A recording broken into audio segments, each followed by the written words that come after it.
Conductivity calculation में हमने एक पॉइंट डिस्कस किया था ग्रोथ ऑफ चलो भाई उसके लिए बताया और उसी के आगे कंटिन्यू करेंगे। मैंने लॉजिक आपको ये सिखाया था कि एचिया हुए चलने तो जंप कर करके मूव कर जाते हैं ना, उसके पॉइंट टू कैलकुलेशन आइडिया और कोई दूसरा आइडिया अगर आप लेके चलोगे उसके लिए रिप्लेस कर दोगे उसका मोमेंट जो होगा वो किसका डिफरेंट करता था हाइड्रोलिक सर्किट वाला ठीक है ना। अब इसी के आगे हम कंटिन्यू करते हैं different type of conductivity calculation क्या होते हैं इतना calculation of strong acid and strong acceleration of strong acid and strong base का काम होता है। मान लीजिए कोई भी एसिड स्केल लिख लेते हैं HCl और NaOH के कॉम्बिनेशन से इसका क्या बनेगा उसका कंडक्टेंस निकालना है। जो पहले निकालते हैं ना जो पहले लिखा हुआ है दैट मींस वो हमारे टीचर वाला था जो बाद में लिखा हो प्यूरिटी तो हम HCl में ना NaOH ऐड करते हैं HCl सॉल्यूशन में क्या ऐड करते हैं NaOH इनिशियली जो कंडक्टेंस है वो किसके रीजन से होगा हाइड्रोजन आयन के रीजन से। देखिए इनिशियली सॉल्यूशन में HCl है HCl में ज्यादा कंडक्टेंस वैल्यू किसका H का है ना तो H का वैल्यू हाई कंडक्टेंस है यहां से पर जैसे इसमें Na को ऐड किया है Na ने क्या किया होगा H को रिप्लेस कर दिया होगा और तो कंडक्टेंस की वैल्यू की बात करें तो H+ का कंसंट्रेशन होता है तो here by 3.4 type of Na+ का कंसंट्रेशन कंडक्टेंस की कंडक्टेंस का वैल्यू कंडक्टेंस ये एक एक्सपेरिमेंटल फैक्टर है ना calculate 3 to 4 types of conductance of conductance of H+ is 3 to 4 type of conductance of H।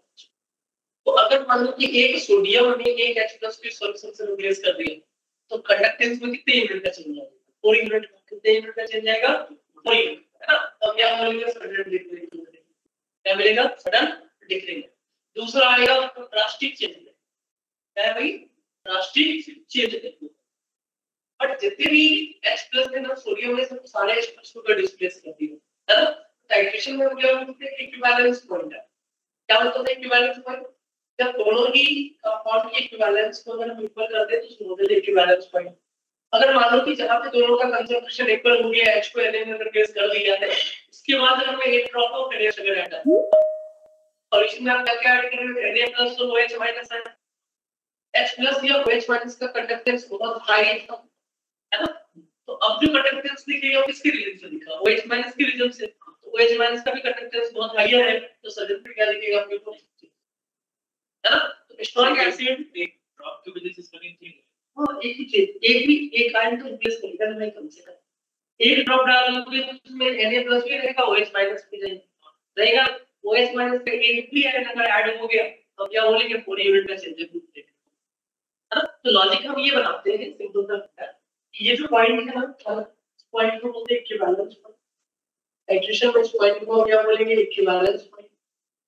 यहां पे जो कंडक्टेंस था इनिशियली इसके रीजन से था H+ के रीजन से तो हम ये बोल सकते हैं कि इस रेंज में ना ये जो जहां कर्व मैंने बनाया है कंसंट्रेशन ऑफ H+ डिक्रीज हो रहा है इसलिए कंडक्टेंस का वैल्यू डिक्रीज हो और इधर conductance concentration of OH- increase हो रहा है इसलिए कंडक्टेंस के वैल्यू को हमने यहां पे कंडक्टेंस नहीं है।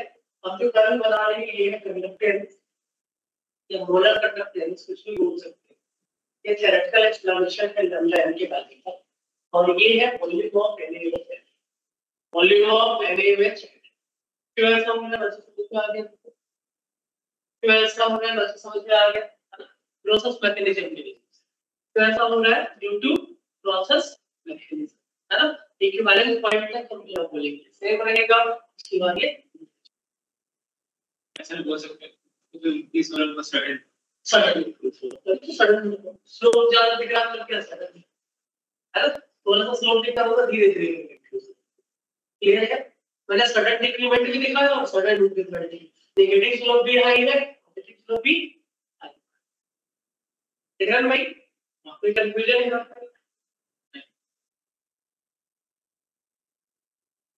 दूसरा पॉइंट, इतना titration of weak acid and strong base.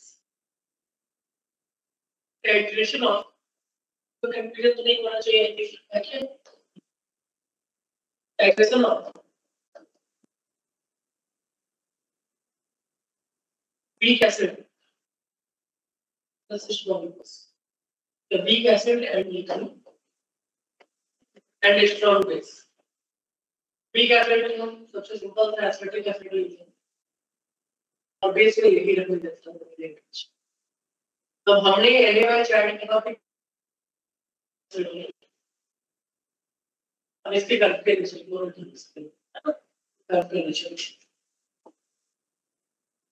पहला वाला अगर कॉपी कर लिए थे आप, पहला वाला अगर बोले बच्चे कॉपी हो गई है, बोले बच्चे पहला कर कॉपी कर लिए थे ना। दूसरे कर्म में देखते हैं CH3CH क्या होता है, वीक इलेक्ट्रोलाइट। क्या बोलेंगे भाई, वीक इलेक्ट्रोलाइट। तो वीक इलेक्ट्रोलाइट का डिसोसिएशन 10% तक होता है, अल्फा का वैल्यू 0 से बढ़ गया। इनिशियल जो कंडक्टेंस है ना, इनिशियल कंडक्टेंस इसके रीजन से था 10% के रीजन से। हम क्या बोलेंगे, थोड़े बहुत आयंस जो थे वो डिसोसिएट हो गए थे, इसी के रीजन से कंडक्टेंस। अब जैसे ही हम इसमें NaOH का एक ड्रॉप ऐड कर दिया, मैं जनरली से क्वेश्चन देखना है कि लॉ ऑफ केमिकल इक्विवेलेंस लगाएंगे, equivalence of this one equals to equivalence of this. ये था ना भाई। तो अगर मान लीजिए मैंने इसमें ऐड किया होगा NaOH, तो ये क्या करता है, H+ को रिप्लेस किया होगा, यहां से क्या बनाएगा, सॉल्ट। क्या बनाएगा, सॉल्ट। जितने भी सॉल्ट होते हैं वो strong electrolyte, strong electrolyte. Salt क्या होते हैं, ऑल सॉल्ट्स आर आइडेंटिटी में हमने पढ़ा था कि जितने भी सॉल्ट्स हैं वो स्ट्रांग इलेक्ट्रोलाइट है। तो यहां पे देखते हैं conductance versus volume of NaOH atom का कर्व तो ड्रा करते हैं। NaOH एटम इनिशियली जो था कंडक्टेंस थोड़ा सा ऐसा दिख रहा होगा, ज्यादा उस लोग को चेंज नहीं करेंगे, थोड़ा बहुत चेंज है ना, और भी जो फ्लैश हो गया है ऐसा, ये दूसरा जगह है ऐसा है ना। क्यों ऐसा है, क्योंकि वीक एसिड है, वीक एसिड में डाइल्यूशन जब तक करवाएंगे तब तक धीरे-धीरे कंडक्टेंस है ना, सॉलिड के रीजन से। पर जैसे ही इक्विवेलेंस पॉइंट तक रीच करेगा, जैसे ही इक्विवेलेंस पॉइंट तक आएगा, अब आप क्या डिक्लेयर करेंगे, OH माइनस का कंसंट्रेशन, OH का कंसंट्रेशन बढ़ते ही फिर से हम क्या बोलेंगे, इस वैल्यू में सही चेंज ना, स्लोप जो होगा वो ज्यादा हो जाएगी। यहाँ पे भी सेम लॉजिक है, इस पॉइंट में क्या बोलेंगे, इक्विवेलेंस। ये पॉइंट क्या है, इक्विवेलेंस पॉइंट। इधर कंडक्टेंस क्यों बना होगा, OH माइनस आयन के कंसंट्रेशन की वजह से हो सकते हैं। इधर जो कंडक्टेंस क्यों बना है, OH माइनस के कंसंट्रेशन बढ़ने के वजह से बना है। इनिशियल जो है उसका कंसंट्रेशन इसके वजह से होगा, आयोनाइज्ड पार्ट। ठीक है, इसका जो आयोनाइज्ड पार्ट सॉल्ट में कन्वर्ट हो रहा है, तो salt is strong electrolyte than weak acid, है ना। यहाँ पे ये अनडिसोसिएटेड पार्ट के यूज हो रहा होगा, ऐसा है ना। इधर कंडक्टेंस जो है वो है अनडिसोसिएटेड part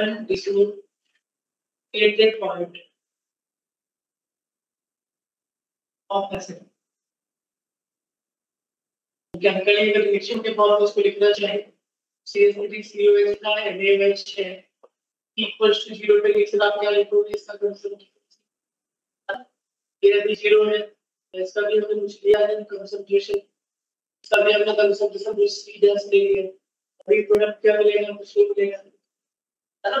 पर जैसे टाइट्रेशन स्टार्ट हुआ, इक्वल्स टू इक्विवेलेंस पॉइंट में क्या बोलेंगे, इसका कंसंट्रेशन डिक्रीज हुआ होगा, ये जो प्रोडक्ट बना होगा इसका कंसंट्रेशन डिक्रीज होगा। ठीक है, बोल सकते हैं यहां से लिख लो, आइडेंटिटी वाला फंडे से यहां से C - X आया होगा, है ना भाई। C - X अब जो इन दोनों में हम कंडक्टिविटी कंपेयर करें तो इसका कंडक्टिविटी बहुत हाई है और ये बना कहां से है अनडिसोसिएटेड पार्ट ऑफ एसिड है ना। एक लॉजिक से हम क्या बोलते हैं जो भी कंडक्टिविटी नहीं है जो या होगा डिफरेंस और कंपेरिजन पार्ट 1 में अनडिसोसिएटेड पार्ट था उसके डिफरेंस है पार्ट 2 जो है वहां पे वेरिएशंस है। तीसरा पार्ट देखिएगा स्ट्रॉन्ग बेस पे वीक एसिड अटैच सर ऊपर वाला पार्ट एक बार दिखाइए। क्या क्या कैसे हुई पेज का ऊपर वाला पार्ट एक बार दिखाइए। ये बढ़ेगा क्यों इधर बढ़ रहा है OH माइनस के रीजन से इधर बढ़ रहा है अनडिसोसिएटेड पार्ट ऑफ एसिड के रीजन। तीसरा है saturation of strong base and weak वाला टाइट्रेशन एक बार दिखाइए। स्ट्रॉन्ग ठीक है सर। हाँ भाई थोड़ा वॉइस क्लियर हो जा रहा है तुम्हारा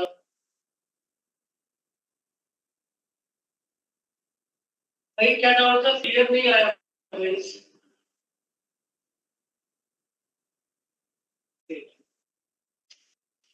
NaOH में हम CH3COH डाल दें दीवार को भाई फिर से पूछना नाम हो क्या है बोल रहा था कि ऊपर वाला पार्ट एक बार दिखाइए।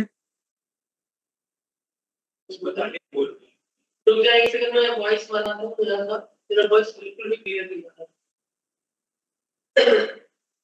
अब बोला सर पेज का ऊपर वाला पार्ट एक बार दिखाइए। ये वाला पार्ट कितना है कि फर्स्ट वाला हाँ सर ठीक है।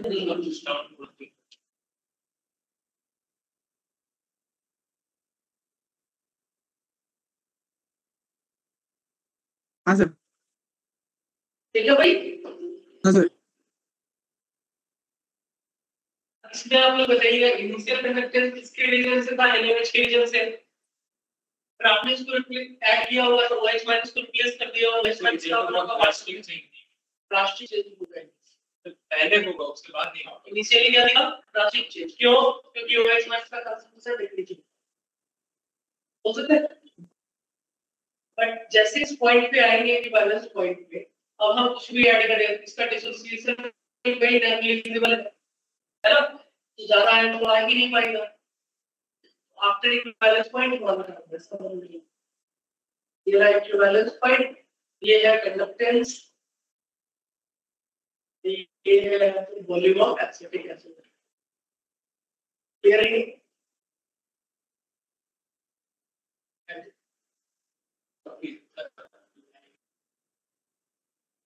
फिर भी नेक्स्ट ईयर कोर्स में यही लिख देता हूं integration of weak acid and strong acid weak acid acetic acid use करते हैं और weak base में NH2 बचे और weak में weak अगर ऐड करोगे ना weak का डिसोसिएशन तो नहीं पहले से कम था कोई भी यहाँ पे यूज कर सकते हैं ये लिख दे रहा है और यहाँ पे पर लिख लेते हैं वॉल्यूम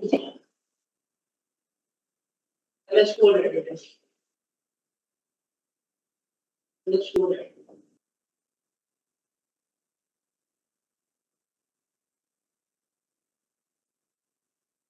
तो यहाँ पे हम ये बोल देते हैं भाई समझना है addition of weak acid in weak base generally हम वीक को प्रेफर नहीं करते है ना क्यों नहीं करते करवाना क्योंकि यहाँ पे हम इस वाले पॉइंट में कोई भी सात पॉइंट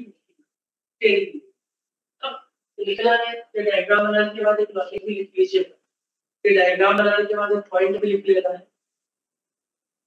डायग्राम बनाने के बाद एक पॉइंट भी लिख लेना है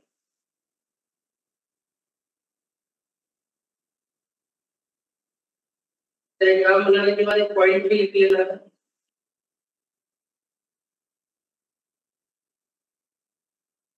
देखो देखिए due to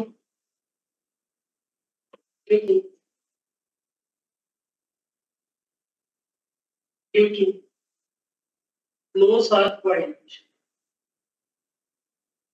around equivalence point. No sharp point around the equivalence point. क्या बोले? Due to no sharp point around the equivalence point, this type of titration is not allowed. This type of titration is not allowed. This type of sir आपका voice clear नहीं आ रहा है। क्या क्या फिर से बोलिए। आपका वॉइस क्लियर नहीं आ रहा है। अभी आ रहा है क्लियर है? अभी भी नहीं है क्लियर? अभी क्लियर है वॉइस? नहीं सर। सेम इसमें है कि अभी क्लियर नहीं है। अभी क्लियर है? एक बार कंफर्म कर लीजिए। एक सेकंड में देखता हूं सेटिंग।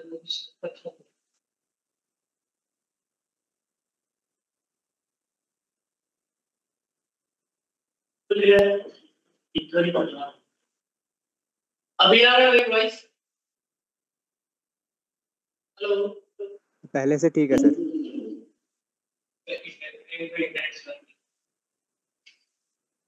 देख लेते हैं आपको वॉइस।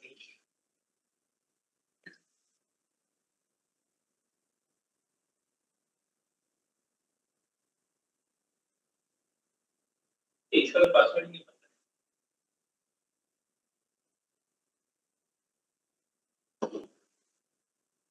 अच्छा, अभी भी वॉइस आ रही है नहीं आ रही है? कंफर्म करना।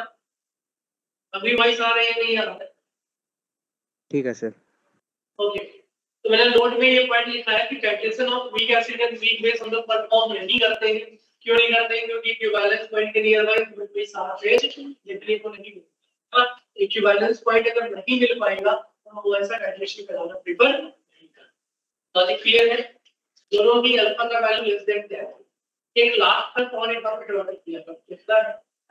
एक लास्ट तक और ड्रॉ करके लिखना titration of sparingly soluble titration of fifth part लिखना है टाइट्रेशन ऑफ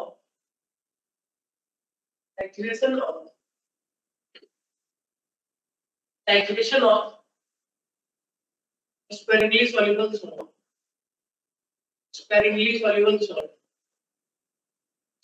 soluble salt ऐसे को बोल देते हैं पीपीटी टेस्ट प्रेसिपिटेशन कैलकुलेशन।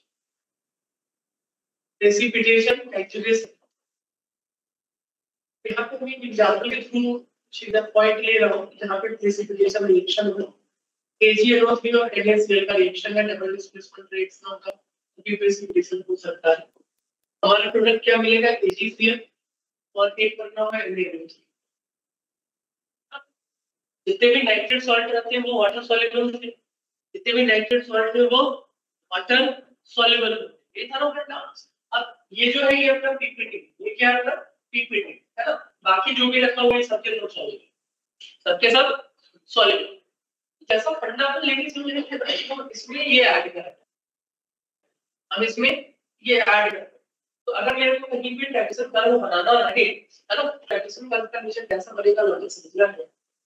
ये प्रेसिपिटेशन का इक्वेशन है। तो ये भी स्पेरिंगली सॉल्युबल सॉल्ट कर वहां पे यूज करेंगे।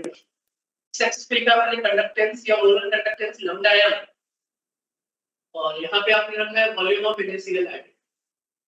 वॉल्यूम ऑफ NaCl एड जो भी प्रोडक्ट रहेगा हम उसी के बारे में कंडक्टिविटी की बात करते हैं। देखा जैसे हम सोच रहा है। अब हो गया क्या? देखिए कि पहले वाले सॉलिड में ना ये आयंस है, इसके रीजन से कंडक्टिविटी से होता है। और हमने Ag+ को किससे रिप्लेस किया है? Na+ से। हमने किसको किससे रिप्लेस किया भाई? Ag+ को Na+ से रिप्लेस कर दिया। तो ड्यूरिंग द रिएक्शन हम क्या बोल सकते हैं? जैसे ही हम Ag+ का कंसंट्रेशन डिक्रीज हो रहा हो, जो सॉल्यूशन बना होगा हमने NaCl ऐड किया था, Ag+ का कंसंट्रेशन डिक्रीज होगा। क्यों? क्योंकि वो भाई पीपीटी बना रहा है। क्या बना रहा है? पीपीटी। पहले हम फ्री आयंस थे, Ag का कंसंट्रेशन डिक्रीज हुआ है ना। अब Ag का कंसंट्रेशन डिक्रीज हो रहा है तो हम क्या बोलेंगे Na का कंसंट्रेशन इंक्रीज हो रहा है। कोई कंफ्यूजन? नाइट्रेट कहीं से एक्स्ट्रा मिल रहा है नहीं मिल रहा। नाइट्रेट का कंसंट्रेशन कांस्टेंट मैं नीचे लिख देता हूं वर्ड पे है तो आपको समझ में नहीं आएगा, बाद में एक्सप्लेन करूंगा।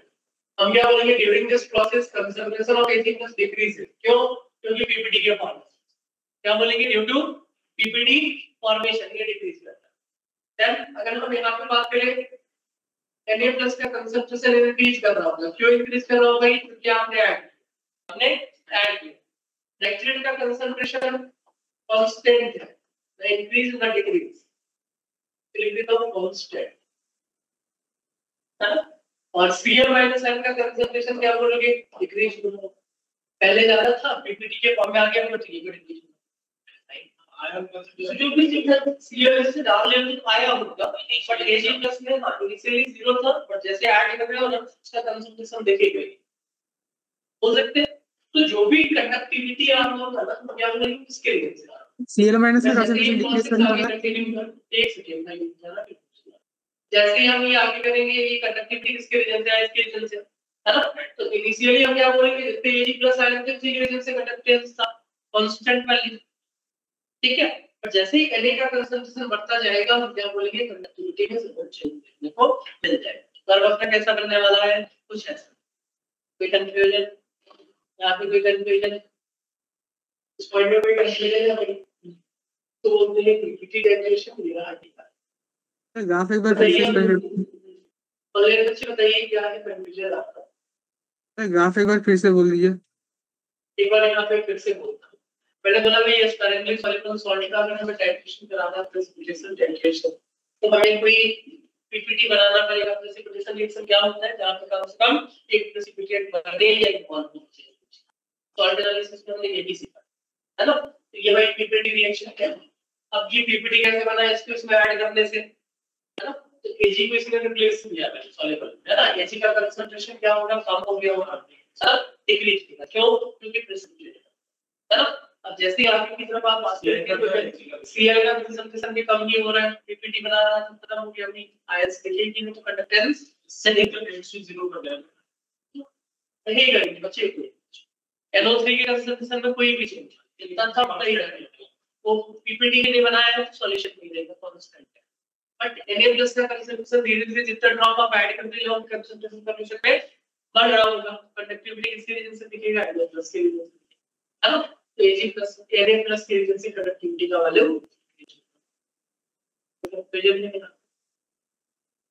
इस पॉइंट में पहले कांस्टेंट क्यों हो रहा है? अभी वही कांस्टेंट बन जाएगा। पहले कांस्टेंट NO3 में जितना सा उतना ही रहा इसमें कुछ चेंज आया नहीं होगा। अभी भी सॉल्यूशन फेज में है लास्ट में भी सॉल्यूशन फेज में। अगर ये पीपीटी NO3 बनाता तो हम क्या बोलते इसका कंसंट्रेशन डिक्रीज होगा। ये पीपीटी तो बनाया नहीं है ना जितना है वही रह गया इसलिए हमने इसको कांस्टेंट Na का कंडक्टिविटी Ag ज्यादा ही होगा रिएक्टिविटी है थोड़ा सा जैसे आप ड्रॉप डाउन ये डिक्रीज हो गया एकदम सिंपल था बट ये जो कंडक्टिविटी Ag के लिए हो रहा है नंबर ऑफ पाइप कांस्टेंट तो कंडक्टिविटी का वैल्यू फिक्स है ना बोल सकते हैं। अब कंडक्टिविटी चेंज कब होगा जब इन दोनों में ये बढ़ जाएगा जितने ड्रॉप डालोगे Ag घटेगा उतना Na बढ़ता जाएगा है ना। तो अपन मान लो 2-3 ड्रॉप डाल दिए फिर से देखें 2-3 ड्रॉप डाले इक्विवेलेंस बैंड के बाद सडन पे चेंज किया। कंफ्यूजन कोई कंफ्यूजन या नहीं है ये टाइट्रेशन था एक पार्ट का हो गया क्वेश्चन डायरेक्ट कर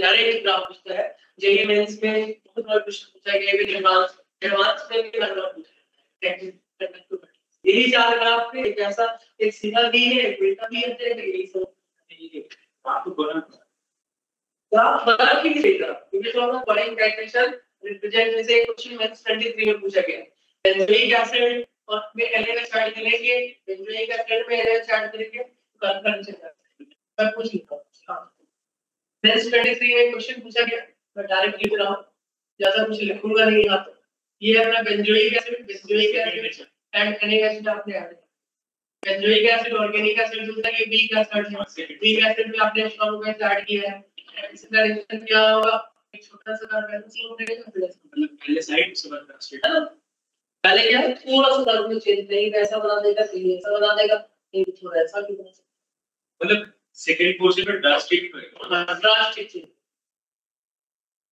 क्या भाई, वीक एसिड की वजह से ये कर दिया।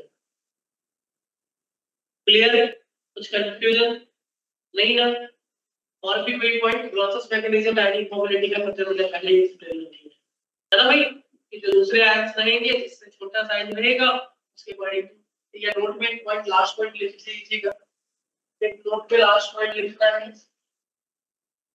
In case of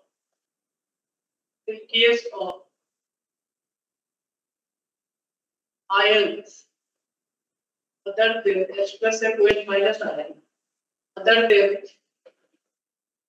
plus and OH minus ion, conductance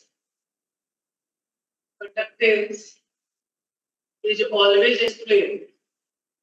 Conductance is always explained. The basis of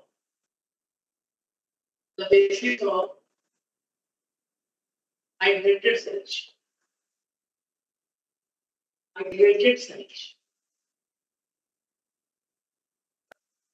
Size of hydrated sludge होता है वो inversely proportional. देखा? जिसका साइज बढ़ेगा उसका hydrated sludge कम, और दूसरा पॉइंट लिख लेना, अगर ये वाला स्टेप है तो चार्ज पर डिपेंड करेगा, conductance is directly proportional to charge inductance rate. जिसके ऊपर पॉजिटिव चार्ज का वैल्यू हायर उसका कंडक्टेंस हाई है ना, ये मेंस 25 का क्वेश्चन है, ये मेंस 25 का क्वेश्चन पूछा गया था, ठीक है भाई,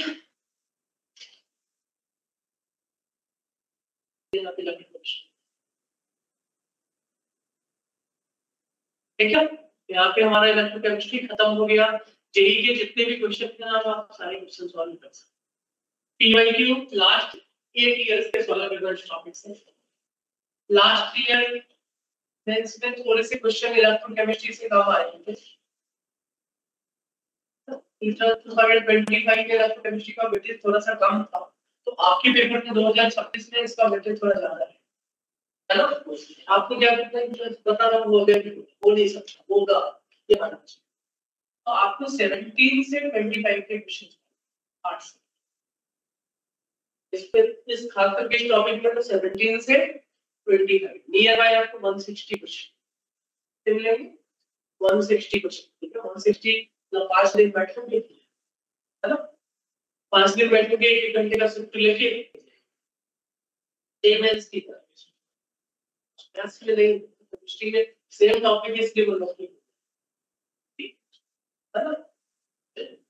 नेक्स्ट टॉपिक स्टार्ट करते हैं, देखिएगा लिक्विड सॉल्यूशन, जैसे टीचर के पेज का पेज मुझे सॉल्ट एनालिसिस का एक दिन बैठे थे, एक दिन मतलब पढ़ाई में निकाले थे 25 पेज कंप्लीट हो गया, सॉल्व सारा क्वेश्चन 25 पेज मतलब आपका रिवीजन बुक में याद कीजिए, अच्छा क्वेश्चन करना ना, रिवीजन में क्वेश्चन क्या है नहीं नोट्स बना लेते उस time short liquid solution and qualitative property, liquid solution and qualitative property, salt analysis का हम एक क्वेश्चन सॉल्व करते हैं, थ्योरी से पढ़ के आएगा, पढ़ेगा तो रिवीजन से हमें क्या करना, पीवाईक्यू का क्वेश्चन पलटना है ना, और लास्ट 5 साल याद रखना, आपको हर बार रिपीट होता है, हर बार क्वेश्चन रिपीट होता हुआ,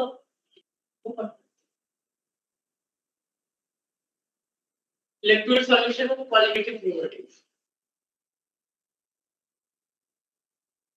liquid solution and qualitative properties है ना। अब लिक्विड सॉल्यूशन और क्वालिटेटिव प्रॉपर्टीज होता क्या है, थोड़ा सा बात करते हैं, कहीं पे भी हम सॉल्यूशन की बात करेंगे ना, तो सॉल्यूशन जो होता है वो एक होमोजेनियस है, नाम से ही पता चला हमको यहाँ पे लिक्विड सॉल्यूशन की बात करनी है, लिक्विड की बात करते हैं, स्टार्टिंग में जो हम पढ़ना देखेंगे ना वो लिक्विड सॉल्यूशन की बात करते हैं, पहला भी कुछ बेसिक पॉइंट लिखता हूँ, इसमें जो टॉपिक है ना अपना जो आपने रेडॉक्स में पढ़ा था ना, concentration term, relation of concentration term, एक क्वेश्चन होता है हर साल पूछा जाता है और उसको जो दोनों जो काउंट कर लेता है। रेडॉक्स में भी आप सॉल्यूशन में concentration weight by volume, volume by volume, molarity, normality, percentage strength जो भी था, है ना, ये सब mole fraction, relation between molarity, mole fraction, relation between